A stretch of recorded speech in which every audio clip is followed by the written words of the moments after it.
Yap, artis sekaligus penyanyi berusia 24 tahun ini akan berbagi tips cantik untuk Anda semua.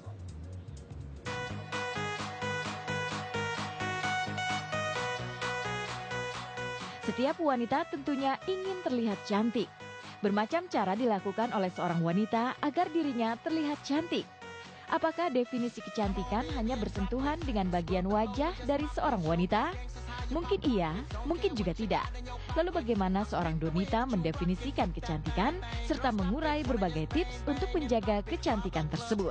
Kalau menurut aku cantik itu sehat jiwa raga sih, karena kalau misalkan dia sehat, maksudnya bersih hati, dia jiwanya juga sehat gitu. Kecantikan itu juga pasti terpancar gitu. Selain kita merawat diri dari luar, kita juga kan hatinya tulus gitu kan. Itu pasti cantik kalau menurut aku. Kalau aku sih pertama istirahat yang cukup, yang kedua makan makanan yang memang dibutuhkan oleh badan, makanannya makanan bersih. Yang ketiga istirahat, makan buah. Terus yang keempat air putih, yang kelima olahraga, yang keenam itu mungkin saat kita mau keluar rumah atau apa kita perhatiin kulit atau rambut gitu, sebisa mungkin pakai protection, entah itu sunblock atau apapun gitu. Cantik pada umumnya akan berhubungan dengan wajah dari seorang wanita. Namun kesimpulan ini hanyalah sebagian dari arti dan makna cantik itu sesungguhnya. Meski cantik dalam pandangan Donita tidak identik dengan wajah yang mulus, mata yang indah, atau hidung yang mancung, tapi lebih terletak pada tindakan dan sikap. Sebenarnya kalau misalkan dibilang cantik atau nggak cantik, setiap orang tuh pasti punya selera. Itu kan balik lagi ke selera, balik lagi ke tipe gitu. Ada yang bilang kalau, wah orang gendut itu pasti cantik, atau orang kurus itu pasti cantik, cewek rambut panjang itu pasti cantik, cewek rambut pendek itu pasti cantik. Itu kan sebenarnya balik lagi sama selera. Walaupun kalau kayak di pertelevisian atau kayak dunia iklan gitu, itu standar cantik itu yang tinggi, yang kurus, yang putih, yang rambutnya lurus, yang rambutnya hitam gitu kan, yang giginya rata, yang giginya rapi gitu, yang giginya putih gitu. Tapi kan itu balik lagi sama selera.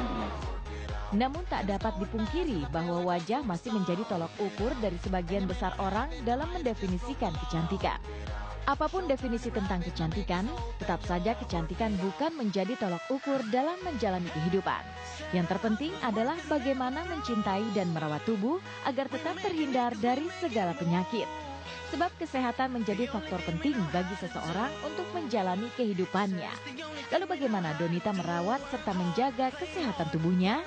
Ya sesempat mungkin, sebisa mungkin, karena kan badan kita juga butuh makanan, badan kita juga butuh vitamin, badan kita juga butuh istirahat, butuh relax lah gitu. Jadi perawatan pasti ada, cuman nggak setiap hari, dan kalau misalkan jadwalnya seberapa, aku sih nggak punya patokan harus sekian, tapi sebisa mungkin di saat sempat, di saat ada waktu, di saat ada kesempatan, ya kenapa enggak. Kalau alergi pasti pernah ada ya, maksudnya kayak kena apa gitu. Apalagi kalau perempuan biasanya hormonnya turun naik pas lagi mau datang bulan gitu kan, kayak PMS gitu. Biasanya kan dia hormonnya nggak stabil, cepet marah, tensi, terus tiba-tiba jerawatan gitu. Itu kan normal gitu.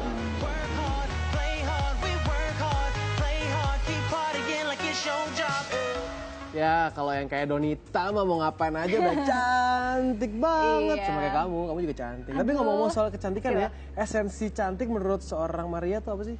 Gini, kalau tadi yang dibilang Donita, tipikal yang cantik di TV itu kayak tinggi, putih, rambut panjang, dan sebagainya. Tapi kalau cantik itu sebenarnya bagaimana kita membawakan diri kita sendiri. Kalau misalnya cantik secara fisik gitu ya, ditanyain cantik secara fisik, yang penting kita bisa berpenampilan baik, menjaga tubuh ya kan, bisa menjaga kesehatan tubuh itu ya. Setuju banget, dan aku pernah baca juga kecantikan pada esensinya adalah percaya diri dan juga attitude. Oke.